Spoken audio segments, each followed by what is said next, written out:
All right, Emma. So you've got a cute little scene here.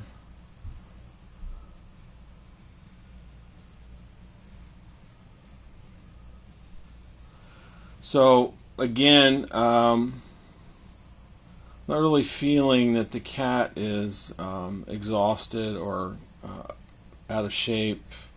I mean, he is sort of slovenly, which is good. But nothing is coming out in terms of a character element.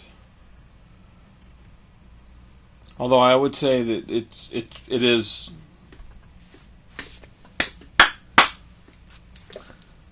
All right, Emma. You got a nice little scene here. I like some of the things you're doing.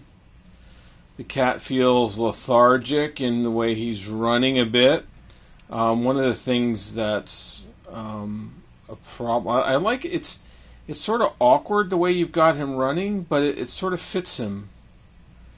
I would just want you to focus on the forms and keeping the forms and volumes consistent in terms of scale, because he gets big here and back here he's smaller, and even when he jumps up onto the thing he seems to get really long arms, and you just got to watch those volumes and those proportions mainly. The run's kind of funny.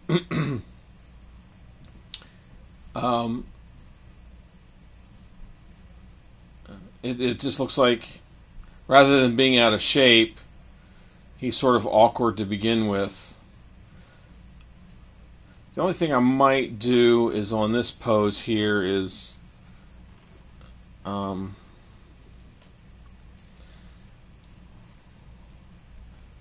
maybe bring his arms.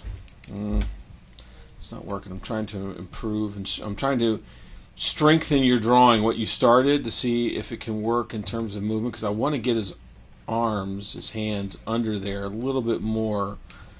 But I think part of the problem is his shoulder blade is staying up. It's like he's running like this. So when he's running, you want to have a little bit of a movement of that shoulder in there. So maybe you can expose it a little bit like that and bring the feet under and have that awkward. I don't know. Anyhow, you can figure that out.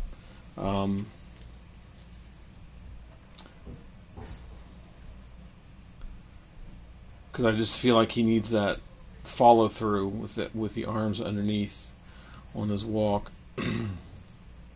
But I like what you're doing with the back feet. That's very interesting on him. So then he stops. I would say he's probably waiting too much. We want to keep this active, so get rid of the wait, so he's just following up as best as he can right away. And instead of having him make this huge jump up in there, well, it would work better if he was in movement. But your first drawing,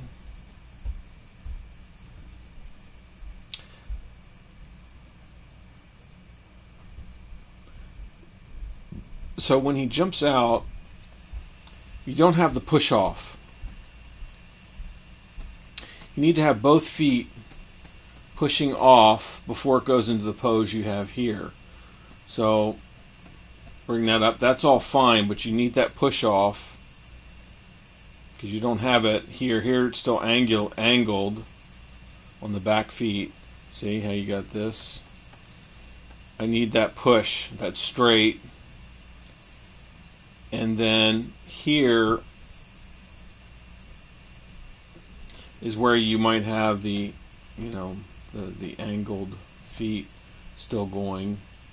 But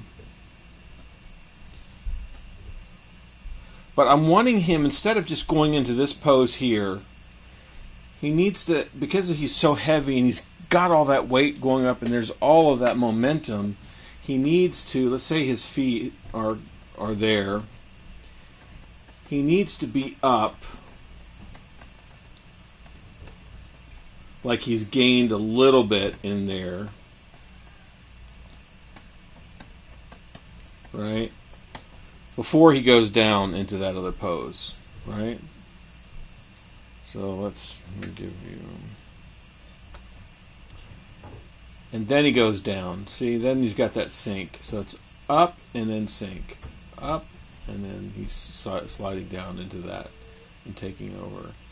Now this is kind of awkward because I'm not quite sure.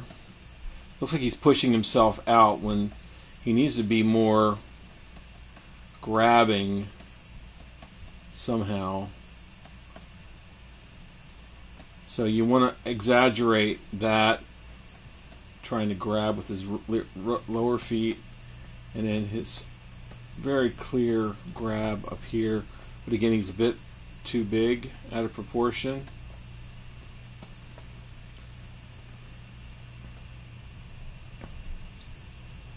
And then down he goes. And I don't know that we need to see him go down all the way. I mean, if you had time, you got a lot of time here where he's down here and then he's reaching back up. And here he's really gotten big because he was hanging up here, right, remember? And now look at him. Look how stretched he is. And his arms are bent. Watch the scale there. We don't have time for him to be sitting down here like this, reaching up, grabbing. So cut. As soon as if you want to take him down to the bottom. He hits, boom, with a bounce perhaps. Since you didn't really go up the pole, which is fine because we didn't set it up for that. But yeah, just simplify that, and that'll give you more time, and you can reduce it to the time frame that we have. So good.